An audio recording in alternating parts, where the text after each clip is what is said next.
my heart. Yeah.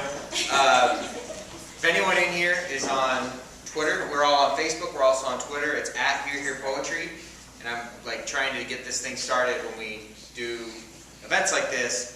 Heard here, #Heard Here. So if you like a line, tweet using that and follow us and share it. It's pretty cool.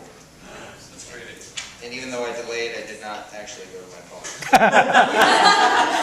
All right. Mistakes are made. No regrets. This one's called On Global Warming. Ooh, here we go. It's going to be hot. Thank you. And the setup. This phone doesn't exist. Oh, that's On global warming. My father doesn't believe in global warming. He doubts global warming because sometimes it snows in June. He points out that sometimes, when I have no reason to be sad, it starts raining behind my eyes. He hears the hollow wind of my voice through the phone and he says, if the climate is changing, why is there still a storm in you? I tell him, that's just the weather, Dad. The climate is different than the weather. That's just the weather, Dad. The Netflix binges and obsession with 7th floor balcony drops. The nightmares and the echoes of suicidal plans that still bounce between my ears, that's the weather. The climate is different. Climate change is 2 years on Lexapro and finally being able to communicate with my wife. Climate change is not running to alcohol after a shitty day. It's taking care of me more often than sabotaging my progress. I tell him, if he wanted to prevent climate change, he should have done more 30 years ago. If he'd taken better care of my world when I was too young to defend my future, then maybe this climate could have been controlled.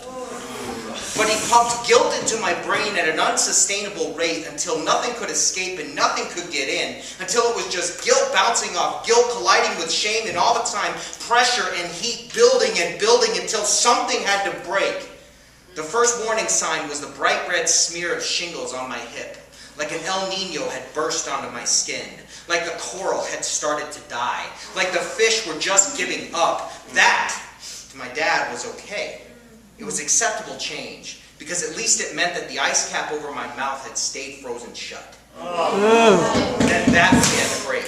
He tried cutting me off when my words popped through the phone like a glacier exploding. Every time he ignored me, I pictured a polar bear drifting on an iceberg. I tried writing what the polar bear was thinking, and all I could write was survive, survive, survive. Every poem I wrote was survival. Poetry taught me to transfer the heat in my head to the tip of a pen, to ride the rising tide of years of emotions until I was filled up with the power of a hurricane. I once thought my father's defenses were castle walls, but I now see that one wave of my pen can turn them to sand. That every poem takes a little bit more of those walls. That every poem changes the landscape, destroys the coastline, and births new mountains, changing everything about the planet I was born to become. What? A child is coming into the world with climate change. I won't deny that change like my father. If I don't talk to my child about how this change has crafted my story, then I become part of the problem. I don't know if I will survive this changing climate.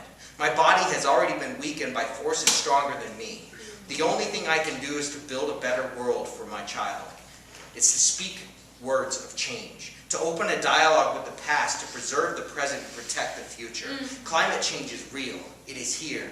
And it's on me to accept my part and speak my truth.